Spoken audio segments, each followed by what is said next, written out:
What is going on, guys? I hope y'all are having a great day. I hope you had a happy New Year's and a safe New Year's. Today we are going to get into the engine modification that we've been waiting on for so long now. And boy, does it feel good to have the 24 valve in the garage. I can see it in the camera right now and it looks a lot better than that first gen out there. The paint's all messed up and everything. So the first gen is out in the yard right now. Got so much to do to her. Hopefully tomorrow we'll get a lot done with that first gen. I have so many things already here that I need to get done on that first gen, but today we're gonna be knocking out the second gen upgrade. We should have the new turbo in for the first gen today or tomorrow, so hopefully that video will be out here in the coming days. Also got my second gen manifold I'll probably throw on the first gen. I think I'm gonna send the T4 steed speed back to them and then exchange it for a T3. Working on that right now, probably mail it out just to get a smaller flange, turbo flange for the first gen, because I think a T3 would be a little bit better for the first gen. T4 is on this one, T4 steed speed's on the 24 valve. I think the overall goal for the first gen and what we're trying to do for it, a T3 is gonna be suitable and do exactly what we need to do. But I hope you guys enjoyed seeing the headlight video last night. I worked pretty hard on that video. Hope you guys did enjoy it. Headlights turned out great. These things are super bright. If you guys are interested in second gen headlights, make sure you check out my last video. But anyway, we are gonna get to the shout out before we unbox it and show you guys what's inside. Well, this is gonna tell you what's inside. You guys thought I forgot about this, but I didn't. I don't forget. When I tell you I'm gonna do something, I do it 99% of the time. And I said I was gonna shout out whoever guessed the engine upgrade over a month ago. This video was over a month ago.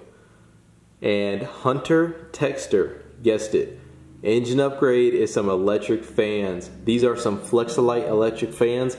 These things are amazing quality. You guys know I'm all about quality, and only quality parts go on my truck, and that doesn't change with this upgrade. So what I'm gonna do, I'm gonna put you guys on this tripod right now actually. Alright, so that should be pretty good for you guys. You should be able to see there. Just wanna make sure I don't drop this thing and dent it or do any other sort of damage.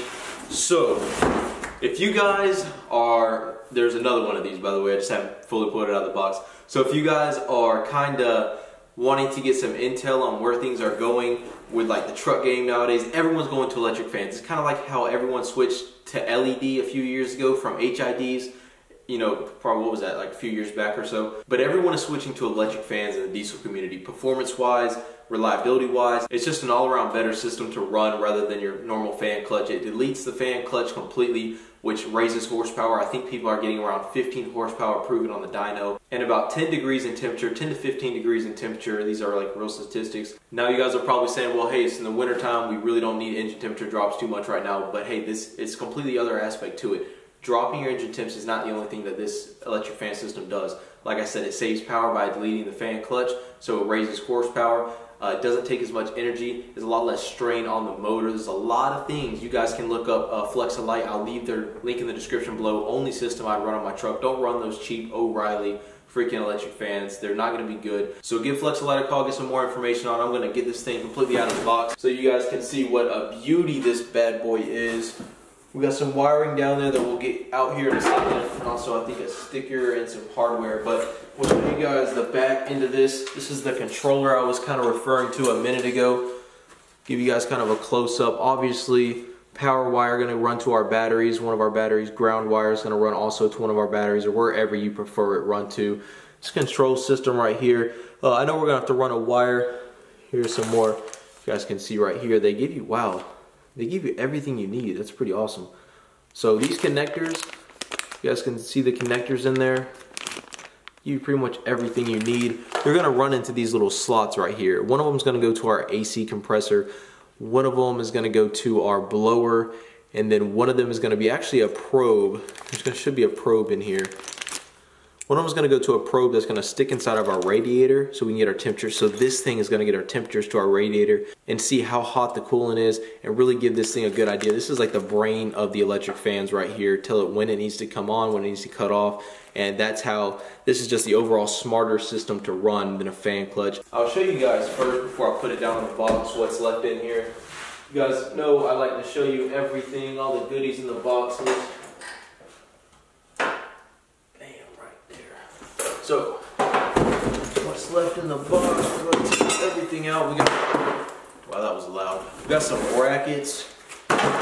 Put this down too. It also deletes our fan clutch shroud, so it's going to delete that. It's going to actually attach to our radiator, and the stock, it's going to use the stock hardware as far as mounting in the same spot that the fan shroud mounts it to. We're going to show you that all here in a second, but pretty much these brackets are going to make it to where we don't have to do any sort of fabrication work or anything like that. Here's all the wire it comes with. Some pretty quality wires right here, and long enough to where you need it to be. Brackets are always good with systems like this. Brackets are always good so you don't have to do any fabrication work, because most people, like myself, are not fabricators. And we'll get to this here in a little bit, show you a little bit more of it. But of course it comes with two of them.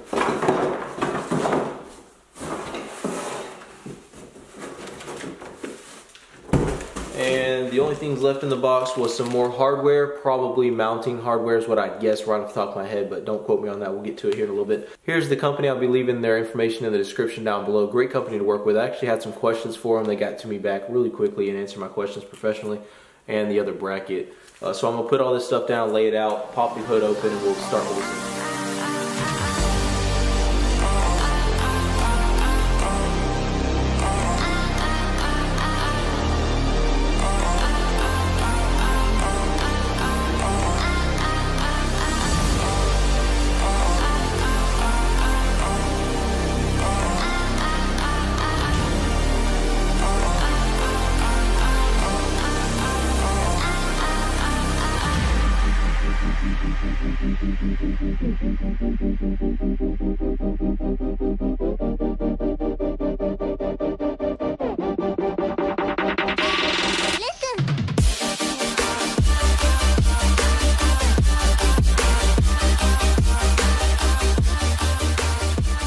So much more room to party down here now that we got that old crap out of the way. And literally crap, I mean this junk is heavy.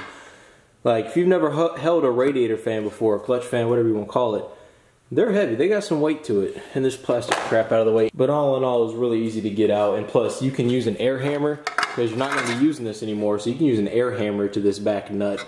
You don't even have to mess around with it. Wasn't playing no games, got it off in like 1 minute. So I was definitely not messing around with this old thing. I know those nuts on the back of those clutch fans can be a pain in the butt. Old, new.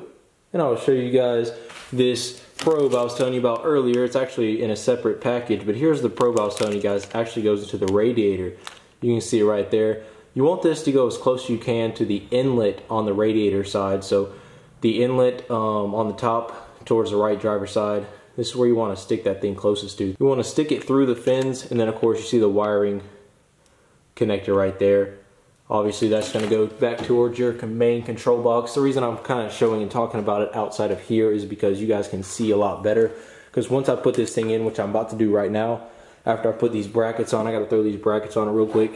But after I do that, you guys won't be able to tell nearly as much or as good. Here's the hardware for the brackets we're about to throw on here in a second. But if you didn't notice already, Flex-a-lite does do a really good job of keeping your factory washer fluid connectors on either side. This is where it pops out at. If most of you guys have problems getting the washer fluid out, or maybe even the coolant reservoir out, it's because there's pressure points right here in the middle. You have to use a flathead screwdriver or a pry bar to get between the plastic reservoir and the actual mounting surface so that you can push it out and pull it up. But anyway, our overflow coolant reservoir is going to go obviously on this side, and then our wash fluid on that side. Just thought I'd mention that. It is a nice touch, and I'm about to throw the brackets on, slide it in, and we'll catch up with you guys here in a minute.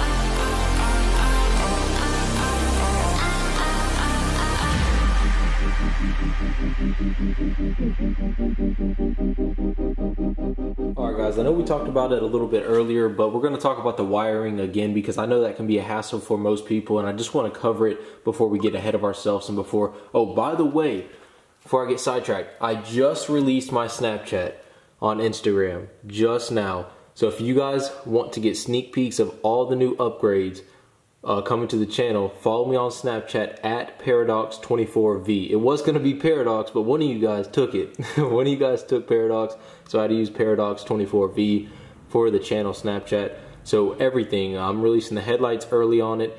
I'm releasing this upgrade early on it.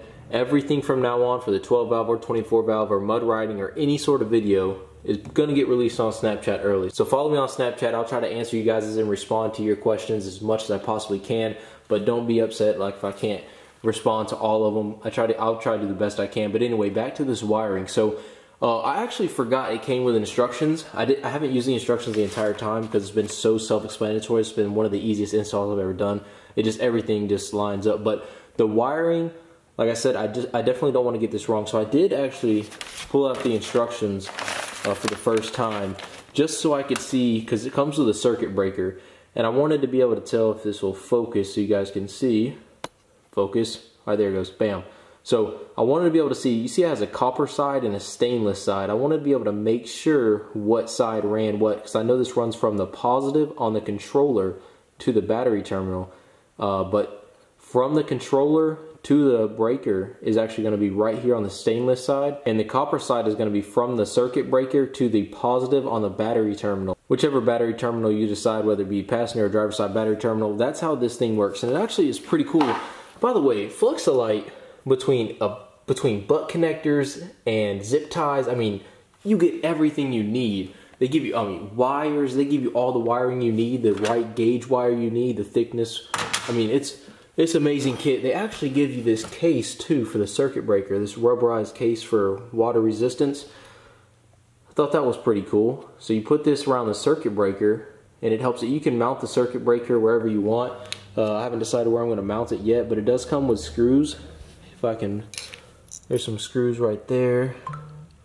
One screw and then another screw still left here in the baggie. So I'm going to mount the circuit breaker. But that was all I had. As far as, they are labeled, they are numbered.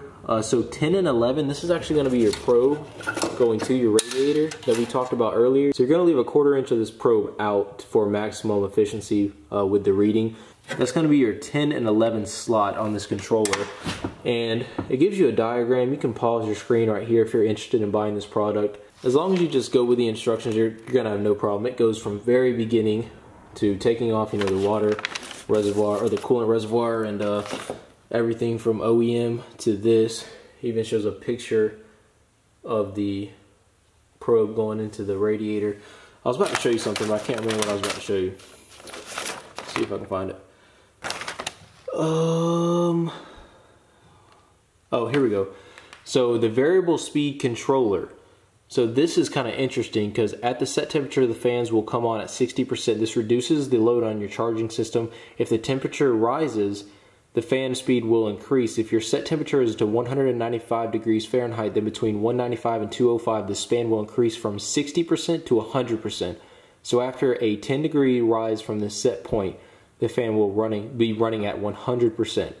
So you set your point. This is actually, you can set this with a screwdriver, a flathead screwdriver. This is a variable speed controller.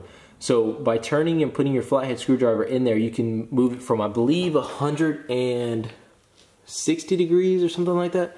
I think it goes from like 180 degrees to 240 degrees. You can adjust it. I'm just going to leave it the way it is from factory because this is for our truck, so I'm sure it's set from Flex-a-lite.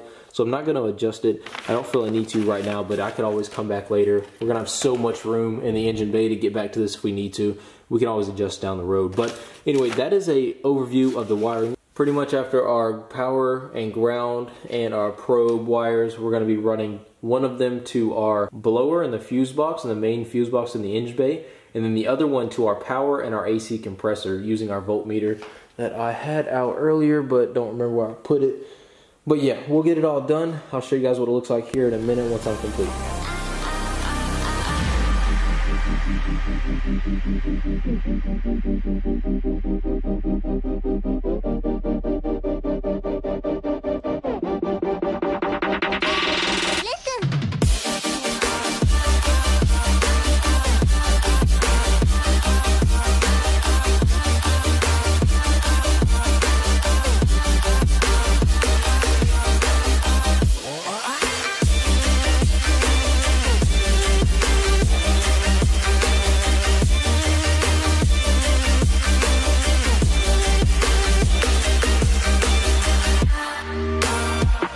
Alright guys, we just finished up the install. The wiring took me a while because I wanted to make it as clean as possible.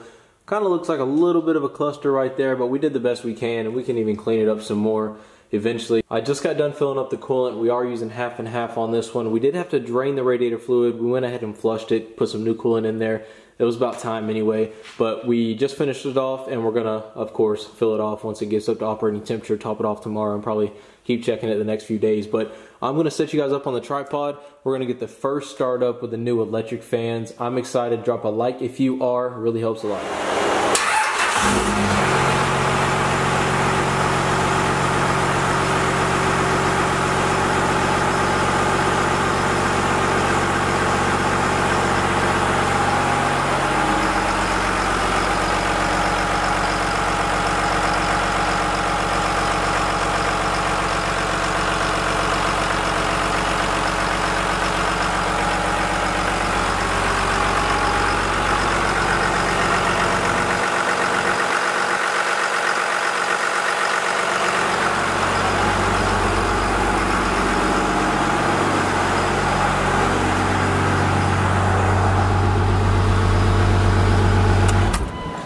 Alright, so as we can see, the fans work great. They should stay on for 15 seconds after the engine is cut off, so let's test that now.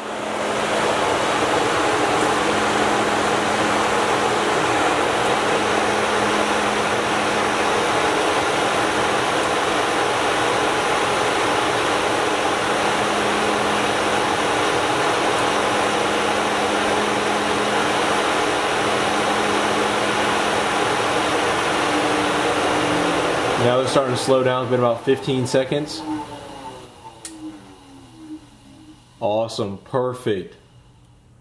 They work like a charm, boys.